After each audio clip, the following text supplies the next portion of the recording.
Hey, my listening squirrels. It's Saturday, kind of early.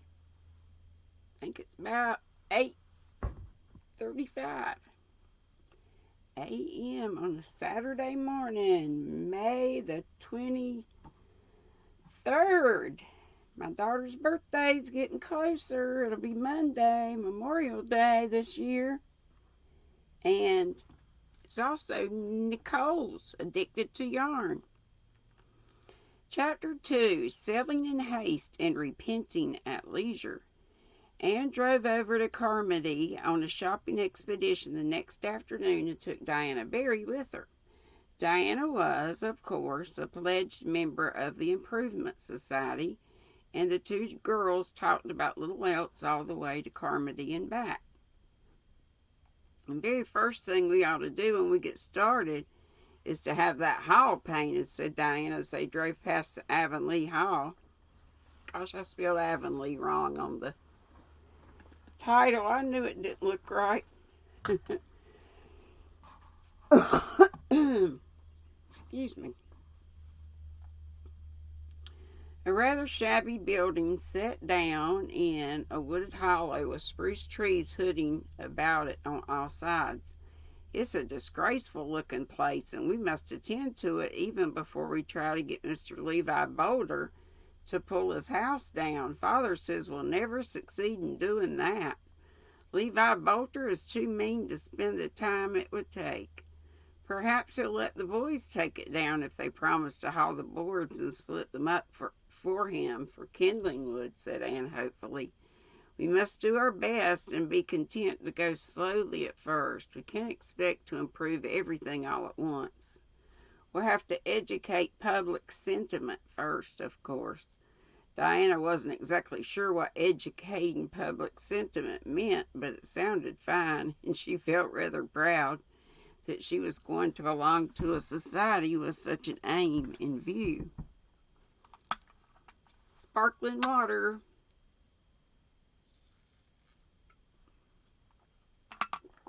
With a little energy packet in it. We'll see if that helps. It doesn't usually. I thought of something last night that we could do, Anne. You know that three-cornered piece of ground where the roads from Carmody and Newbridge and White Sands meet? It's all grown over with young spruce, but wouldn't it be nice to have them all cleared out and just leave the 2 or 3 birch trees that are on it? Splendid, agreed Anne gaily, and have a rustic seat put under the birches. And when spring comes, we'll have a flower bed made in the middle of it and plant geraniums. Yes, only we'll have to devise some way of getting old Mrs. Hiram Sloane to keep her cow off the road, or she'll eat our geraniums up, laughed Diana. I begin to see what you mean by educating public sentiment, Anne. There's the old Boulter house now. Did you ever see such a rookery? And perched right close to the road, too. An old house with its windows gone always makes me think of something dead with its eyes picked out. I think an old deserted house is such a sad sight, said Anne dreamily. It always seems to me to be thinking about its past and mourning for all its old-timey joys. Marilla says that a large family was raised in that old house long ago and that it was a real pretty place, with a lovely garden and roses climbing all over it. It was full of little children and laughter and songs. Now it's empty, and nothing ever wanders through it but the wind. How lonely and sorrowful it must feel. Perhaps they all come back on moonlit nights, the ghosts of the little children of long ago, and the roses and the songs, and for a little while the old house can dream it's young and joyous again. Diana shook her head. I never imagined things like that about places now, Anne. Don't you remember how cross Mother and Marilla were when we imagined ghosts into the haunted woods?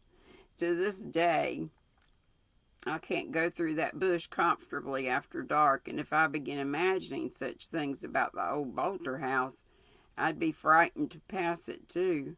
Perhaps those children aren't dead. Maybe they're grown up and doing well, and one of them is a butcher.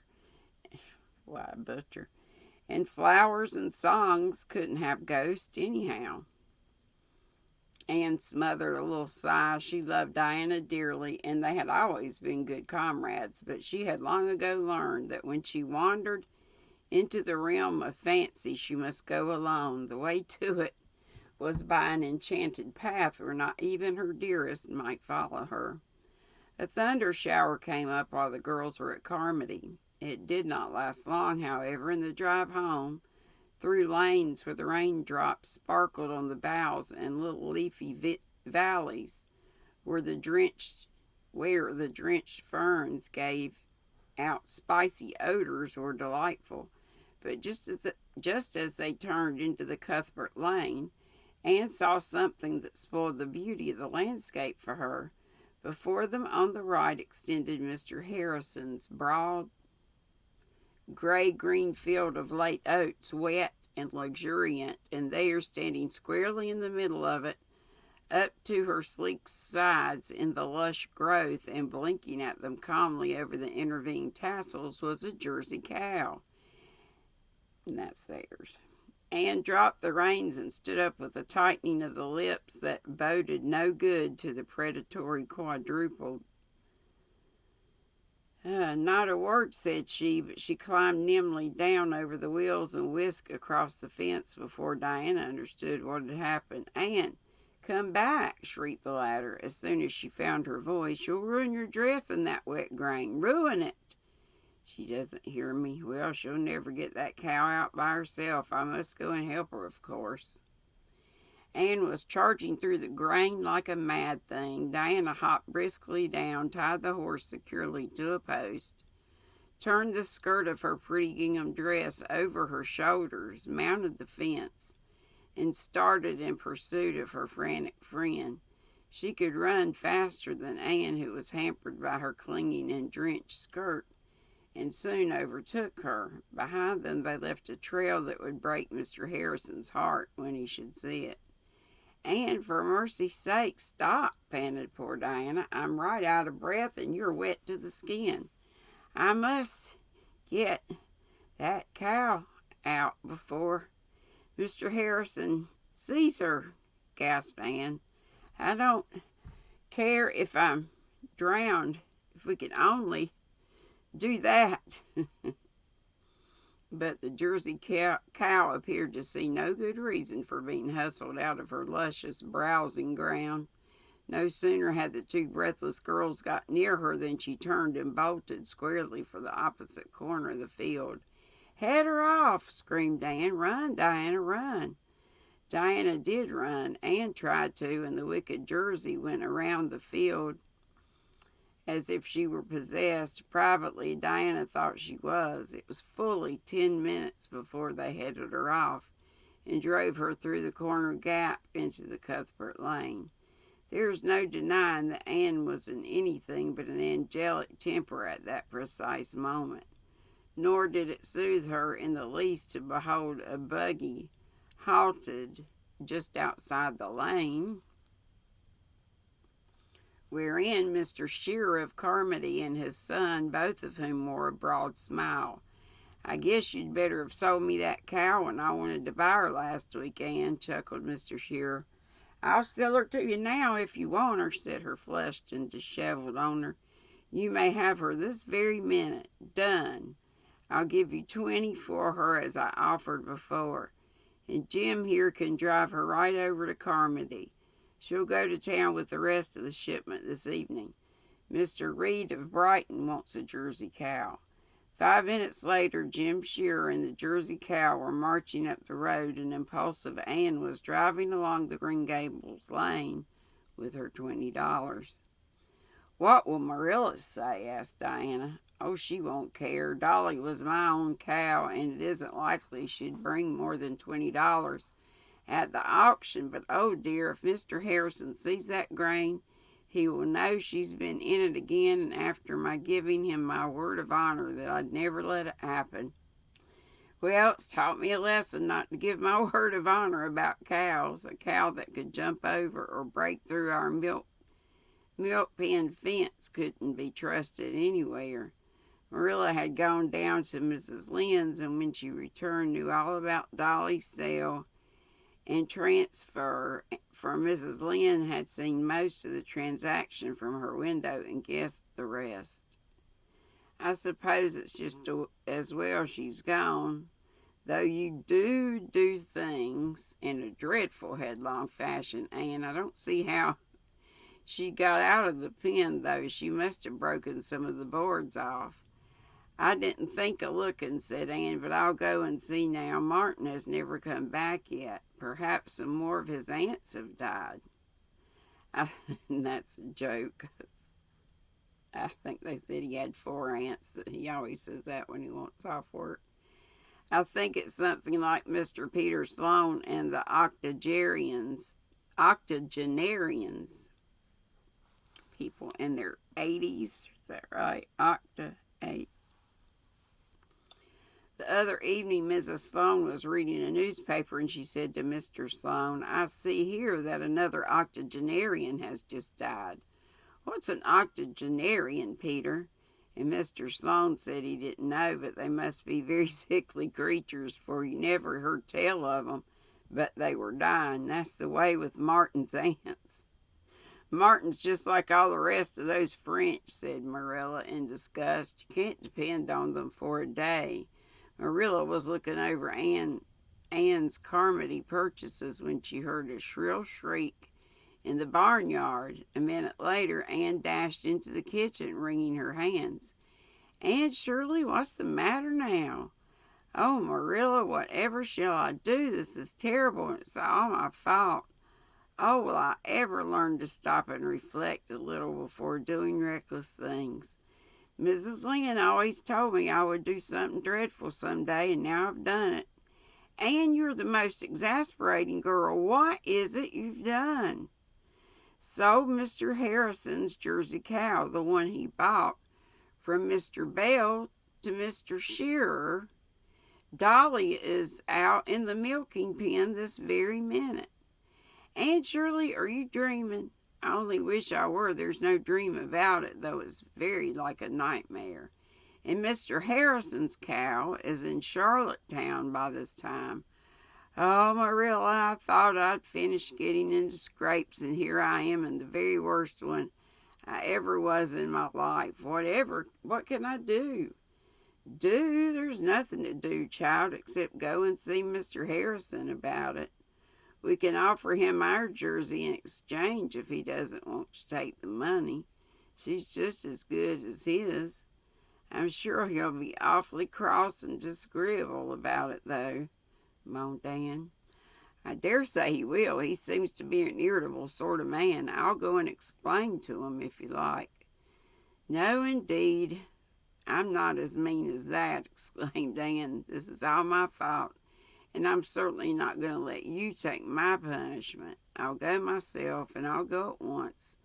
The sooner it's over, the better, for it will be terribly humiliating. Poor Anne got her hat and her $20 and was passing out when she when she happened to glance through the open pantry door. In the table reposed a nut cake which she had baked that morning. Particularly toothsome concoction iced with pink icing and adorned with walnuts. Anne had intended it for Friday evening, when the youth of Avonlea were to meet at Green Gables to organize the Improvement Society. But what were they compared to the justly offended Mr. Harrison? Anne thought that cake ought to soften the heart of any man, especially one who had to do his own cooking, and she promptly popped it into a box. She could take it to Mr. Harrison as a peace offering. That is, if he gives me a chance to say anything at all, she thought ruefully. As she climbed the lane fence and started on a shortcut across the fields, golden in the light of the dreamy August evening, I know now just how people feel who are being led to an execution.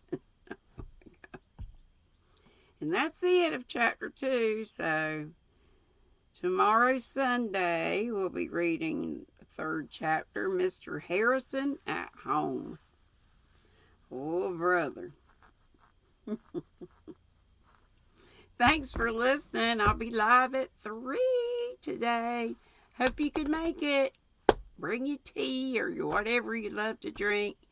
Maybe a snack. I haven't been showing snacks lately. But y'all know it's animal crackers mostly. And bring something to work on if you want to. And if you were at my live yesterday, I apologize. I missed so many people. I'm still watching the replay. I always go back, and I'll say this on my live today, and watch the replays, which I've told y'all before, to see everything I missed. And I'm just like horrified. I'm like, oh my gosh, did I ever tell so-and-so hello or this or that? So, but you know, when you're talking to yourself, and I was opening those things. And by the way, also, you listeners get a little news ahead of time, so that's kind of cool. I mean, you know, it's not earth-shaking stuff, but that Crochet Society box I opened, boy, I didn't give it the due it deserved. I didn't realize there was I saw a little card that had a code on it, and I thought that's where the patterns and stuff were for the thing, but no. I happened to be on Zoom, and the crystal on there said, well, Joe opened hers and she had a book. So I got to hunting and found up under the tissue paper on the very, very bottom a book. And how cute are the projects that will be made with those. Can I do it? I don't know. I hope I can, because it sure is cute. But anyway, I'll go back over that today, showing you what's up. Okay, hope to see ya. Love ya. Be sweet. Don't be ugly.